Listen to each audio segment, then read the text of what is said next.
O personagem que conhecemos como Satanás realmente era um ser extraterrestre? Aquele que se indispôs com sua própria espécie para viver entre os nossos distantes ancestrais? Ele, junto aos demais chamados de anjos caídos, na verdade tiveram uma discórdia com Deus. E não por maldade ou arrogância, mas ao invés disso para ajudar a humanidade? É importante que nos lembremos que Satanás faz parte da categoria dos anjos chamados serafins. Os serafins foram mandados à Terra como benfeitores da humanidade, produzindo o conhecimento. As igrejas criaram esse monstro maligno de Satanás, talvez até mesmo do nada, quando na realidade a missão inteira de Satanás estava trazendo conhecimento e sabedoria à humanidade. E na verdade estavam se preocupando com a humanidade e não loucos para acabar com os humanos. Nesse sentido, Satanás não é um cara tão ruim. Não dá para ter a luz sem a escuridão. Não se pode ter o certo sem o errado. Temos que aprender isso por nós mesmos. E por fim, através das escolhas entre o certo e o errado, nós crescemos e nos tornamos o que somos. E com isso, podemos chegar a ser como os nossos criadores, para que nós nos tornemos deuses. De inúmeros jeitos, Satanás pode muito bem ser uma pessoa, um deus, um anjo, um ET, que foi caluniado de certo modo. Lúcifer é que nem Prometeu, ele é o portador da luz. Ele é o deus do trabalho árduo, é o único que nos traz o fogo, é o único que nos dá a oportunidade para que façamos as coisas por conta própria. Se o personagem bíblico de Satanás realmente for baseado em um ser extraterrestre, aquele que roubou a tecnologia de seus mestres para poder beneficiar o homem primitivo, então por que será que agora ele é injuriado como uma criatura do mal consumado? A maioria dos cristãos acreditam que os demônios são encarnações do mal dos outros anjos que seguiram Lúcifer em sua rebelião contra o Deus onipotente. Eles têm nomes como Belzebu, Asmodeus, Maluk e Mammon, e se dedicam a corromper as almas da humanidade. Biblicamente falando, o demoníaco vem dos anjos caídos. Aqueles que caíram com Lúcifer durante as grandes guerras no céu.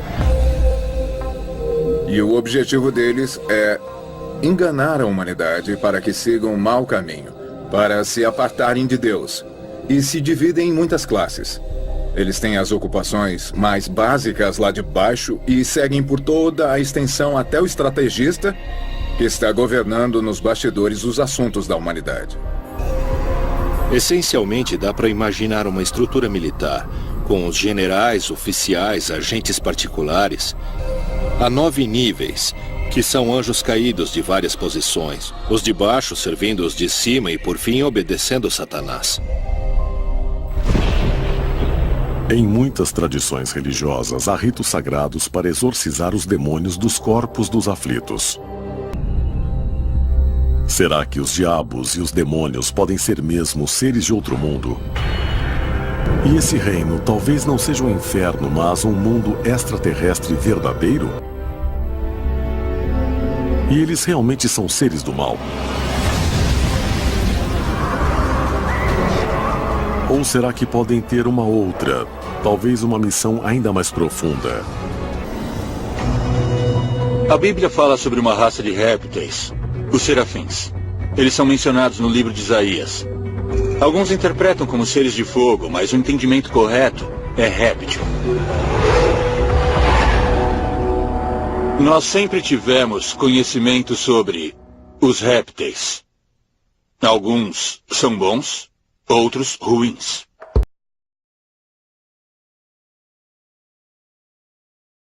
A meta dos reptilianos é muito simples. Eles estão procurando dominar a vida na Terra. Já há milhares de anos, ou muito mais, infiltrando-se cada vez mais na sociedade humana para copiarem a imagem do ser humano. Para centralizar o poder nas mãos daqueles que representam o seu interesse, de forma que eles possam governar de um ponto central.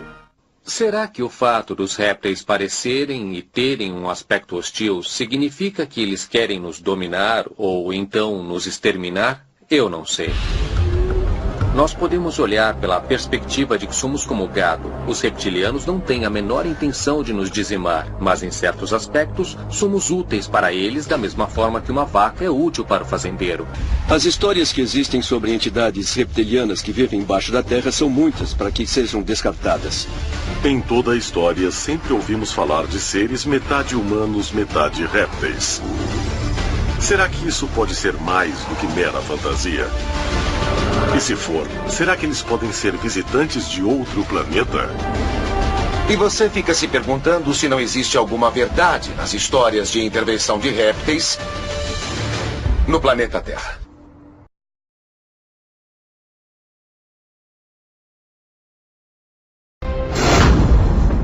Se os extraterrestres realmente vieram para a Terra para ajudar a humanidade, o que aconteceu com eles? Talvez a resposta seja encontrada em uma das mais poderosas sociedades secretas do mundo antigo que ainda existe hoje. 24 de março de 2014. 58 líderes mundiais se reuniram no Fórum Mundial de Haia para a terceira cúpula bianual de segurança nuclear. No centro da sala havia um holograma gigante girando em uma pirâmide, com 3 pequenas pirâmides de cabeça para baixo dentro dela. Esse símbolo, que também é usado como um bottom pelos delegados, é o logotipo oficial da cúpula. Mas há quem diga que ele representa outra coisa: o olho que tudo vê dos Illuminati.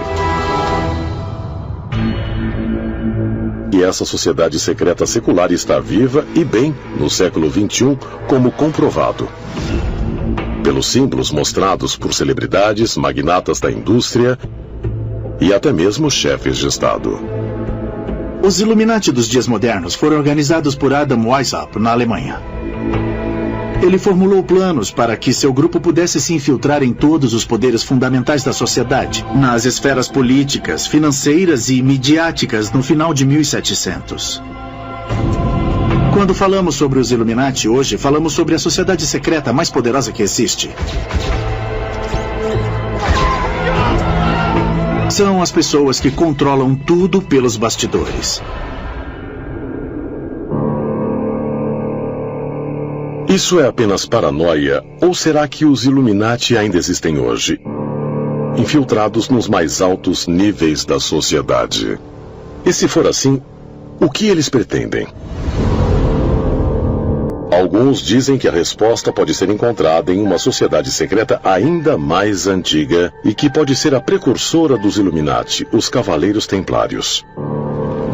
Esse grupo de monges guerreiros foi formado em 1118 para proteger os peregrinos que viajavam a Jerusalém durante as cruzadas. Mas muitos afirmam que seu verdadeiro propósito era encontrar relíquias religiosas perdidas, escondidas no monte do templo. E durante seu tempo em Jerusalém, eles passaram de uma relativa obscuridade à ordem mais poderosa das cruzadas. A influência deles era tão grande que havia muitos rumores de que estavam ligados a demônios.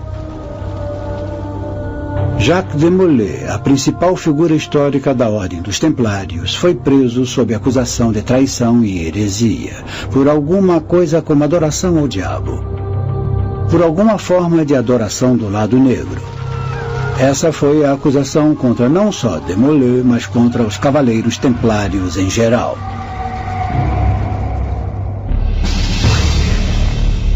Será possível que os Cavaleiros Templários realmente estivessem em contato com entidades sobrenaturais que encontraram no Monte do Templo? E se foi assim, o que eram esses supostos demônios? Aprendemos que esses Shedim, os demônios, de muitos modos são como humanos, e de muitos modos são como anjos. Alguns são do mal, Muitos são bons. Existem rumores de que os Cavaleiros Templários se esforçaram para se comunicar com essas entidades espirituais. Esse conceito de demônios é muito diferente do modo como pensamos em demônios hoje. Basicamente, um demônio era um ser de outro mundo.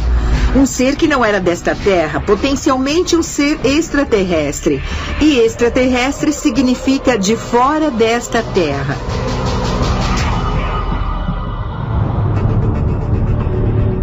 Teriam sido os templários realmente influenciados por alienígenas mal interpretados como seres espirituais?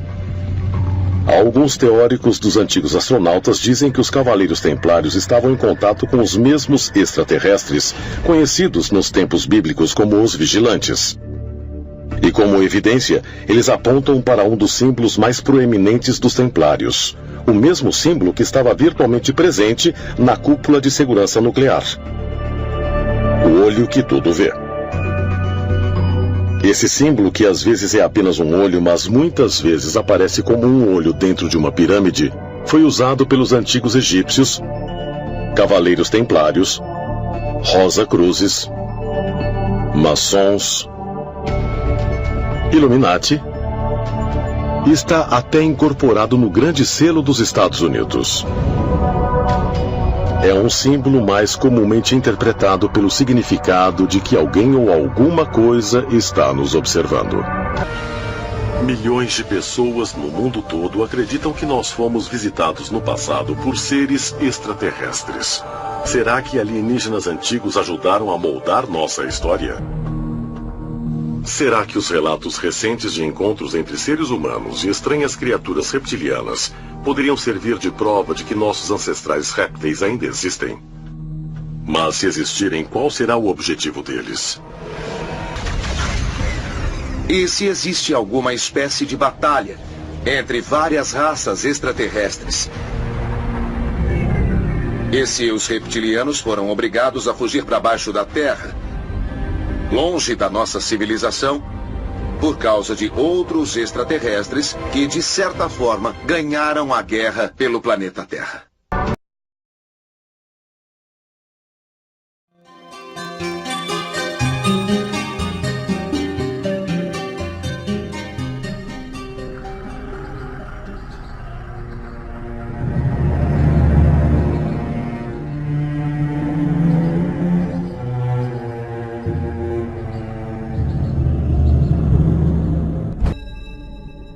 Many authors believe that the reptilian Anunnaki warriors of ancient Sumeria, who invaded the Caucasus Mountains, have secretly continued to control mankind via the worldwide network of secret societies which are loosely described as the Illuminati.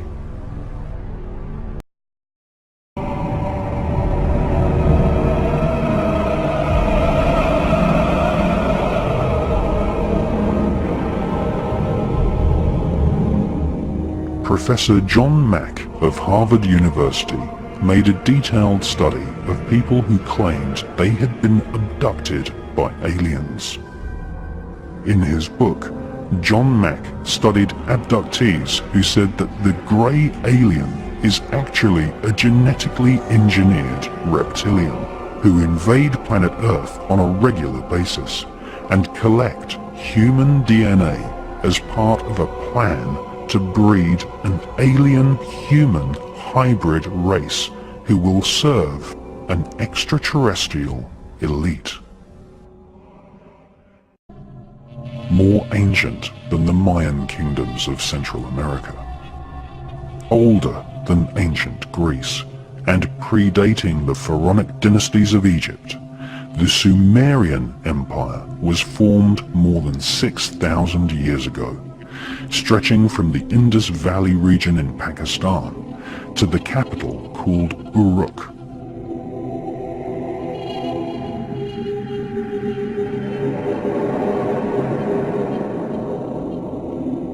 Sumeria is known as the cradle of civilization.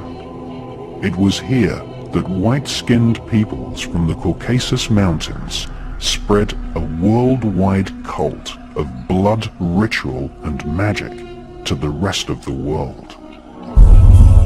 Hayet Nebet, Emenet Nebet, Jedefullet F, Awet F, Aset, Semalu M. Sanut.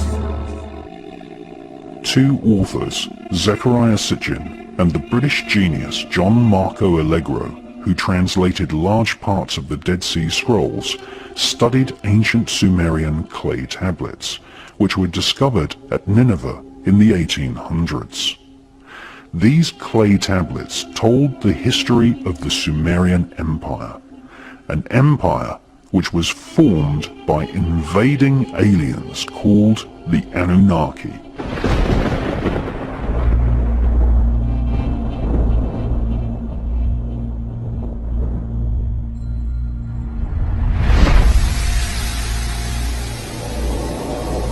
Sumer's original name was Ki-en-Gir, which means the land of the kings with blazing rockets.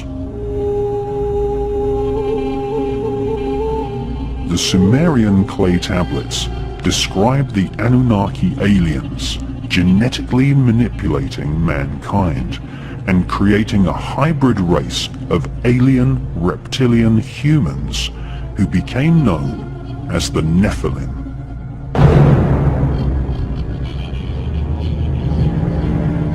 The Nephilim are also known as the Elohim in the Bible.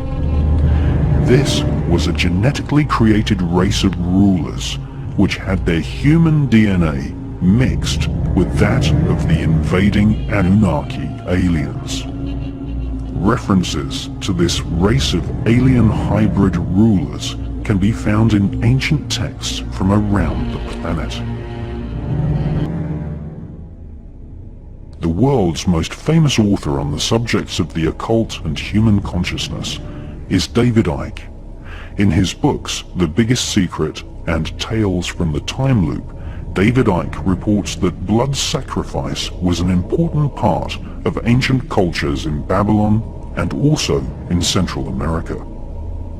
In the legends of Babylon, the kingdom of ancient Iraq, which supplanted Sumeria, the drinking of human blood and the sacrifice of children was performed to please the alien gods who had invaded from the stars.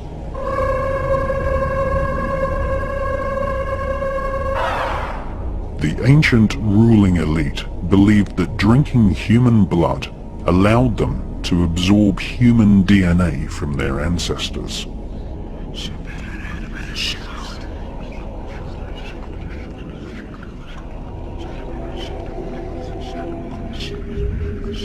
The Vatican continues this ancient blood-drinking ritual to this day with the symbolic drinking of the blood of Christ.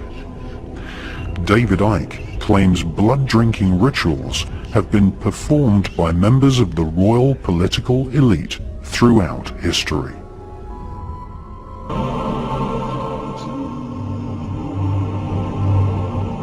Shaman elders speak of beings from the stars called the Bacti, who invaded planet Earth before even dinosaurs existed. Right at the point when planet Earth was just forming. The Hopi shaman elders make little dolls which represent spirits of their elders and spirits of the earth. They also make dolls which represent the spirits of the star gods. These dolls are called Kachinas.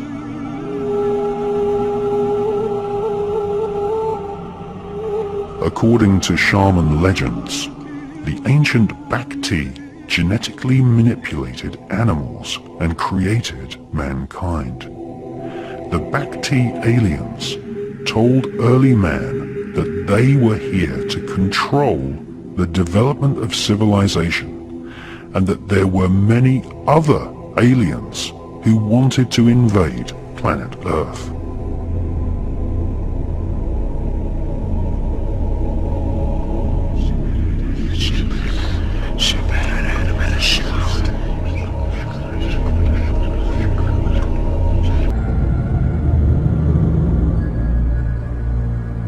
3,500 years ago, during the reign of King Thutmose III, ancient Egypt was invaded by spherical UFOs which were described as circles of fire. According to ancient papyrus, these spherical UFOs filled the sky for several days.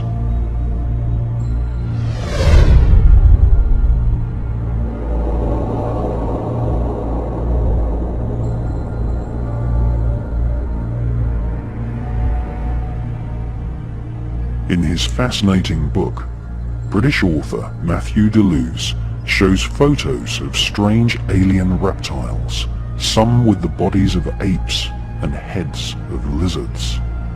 These can be found on the walls of the Temple of Hathor at Dendera in Egypt. Here we see reptilian humanoid creatures alongside pharaohs and bird-headed beings.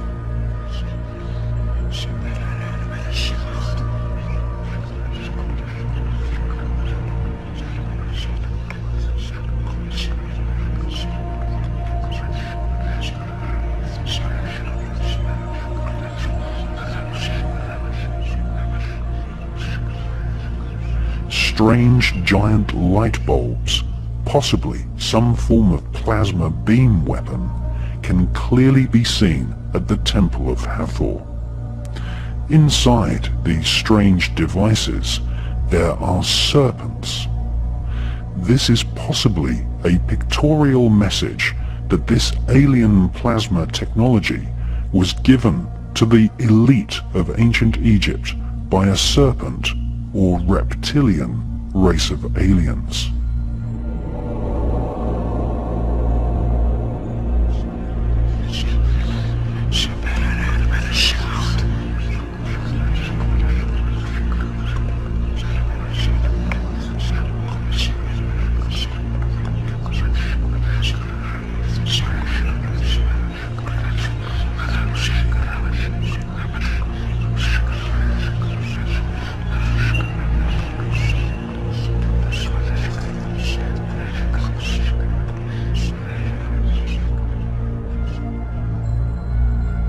Like the Antikythera mechanism from ancient Greece and the Baghdad battery, this plasma technology was a closely guarded secret technology reserved for the use of the elite in ancient Egypt. Just as we see today, the royal political elite have secret underground bases harboring secret stealth technology and flying saucer type craft.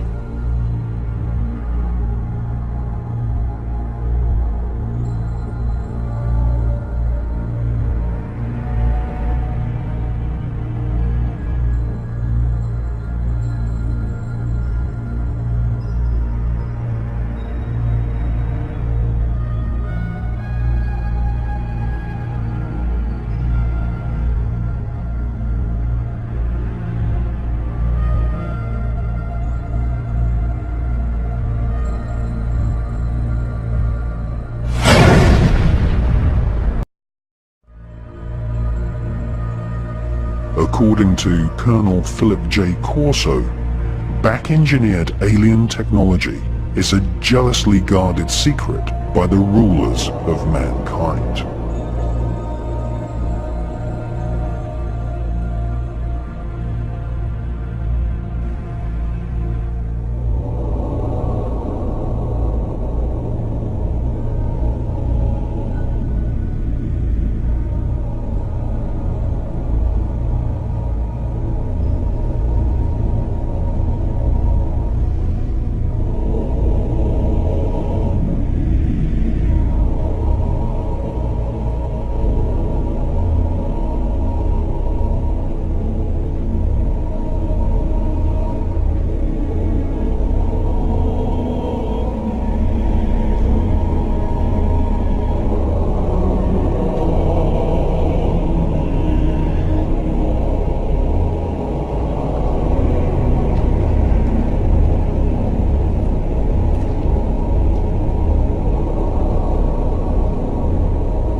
international network of secret societies to honor and control the government and military officials who work on secret projects for the elite. In fact, the oldest secret society known to mankind was formed in ancient Babylon and is called the Brotherhood of the Snake. The ruling elite of ancient Egypt fashioned their bodies so that they resembled aliens. All over ancient Egypt, serpents, snakes, and reptiles are associated with kingship and power over the human population.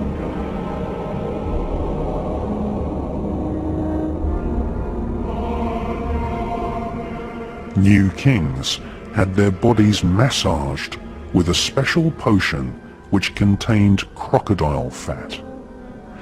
This was a worldwide cult of the crocodile, a reptilian species which has kept its original form since before dinosaurs walked on land. The crocodile is pictured alongside the Wangina creator spirits of Western Australia. Reptiles have always been associated with a race of hidden masters.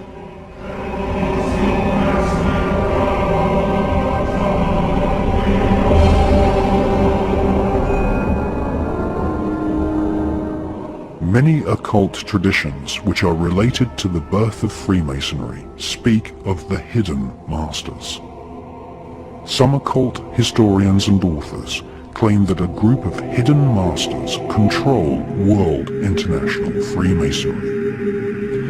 Ancient Masonic texts suggest that these hidden masters are in actual fact alien spirits from another world.